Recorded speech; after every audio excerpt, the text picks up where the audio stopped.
ഇതൊക്കെ അടിച്ചേൽപ്പിക്കുന്ന ഒരുവിധം താഴേക്കിടയുള്ളവർക്ക് വേണ്ടിയാണ്. എലീറ്റായിട്ട് സാമ്പത്തികമായിട്ടുള്ളവർക്ക് ഇതൊന്നും ബാധകമല്ല, അത് എവിടെയും ബാധകമല്ല.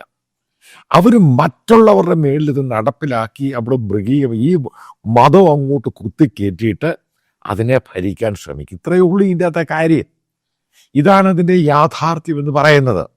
എന്തുകൊണ്ടാണ് ഇറാൻ പോലെ ഷിയായ്ക്ക് ഇത്ര പ്രാധാന്യം, ഗ്ലോബലി പ്രാധാന്യമുള്ള രാജ്യത്ത് അതിൻ്റെ ഏറ്റവും സീനിയറായിട്ടുള്ളൊരു അഡ്വൈസർ, പ്രത്യേകിച്ച് അലി ഖമേനിയുടെ അയാളുടെ ക്ലർജി അഡ്വൈസർ കൂടിയാണ് ഈ ചില സമയത്ത്. ഇയാൾ അവിടുത്തെ അലി സമഖാനി എന്ന് പറയുന്നയാൾ അവിടുത്തെ ഡിഫൻസ് മിനിസ്റ്ററാണ്, ആയിരുന്നു.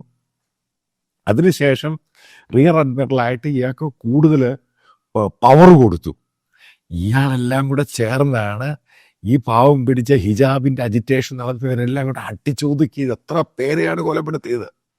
ഇതേ ഉള്ളൂ തമാശ. അതായത് അവർ ആ ഒരു കൂട്ടർക്ക് ഇതൊന്നും ബാധകമല്ല. ഇതൊക്കെ സാധാരണക്കാരനെ ഷാഡോ ചെയ്ത് കണ്ണടപ്പിക്കാൻ വേണ്ടിയുള്ള തീരുമാനം എന്ന് മാത്രമേ ഉള്ളൂ.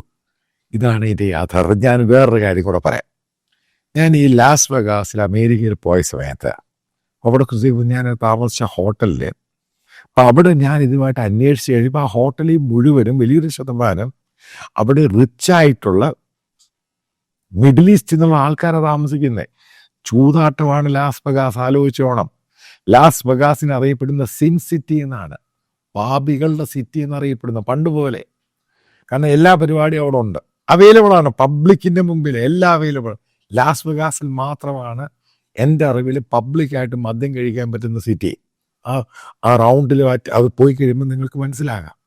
അവിടെ ഏറ്റവും കൂടുതൽ പണം കൊണ്ടുവന്ന് അവിടെ എൻജോയ് ചെയ്യുന്ന എല്ലാ ഈ അറബ്സാണ്.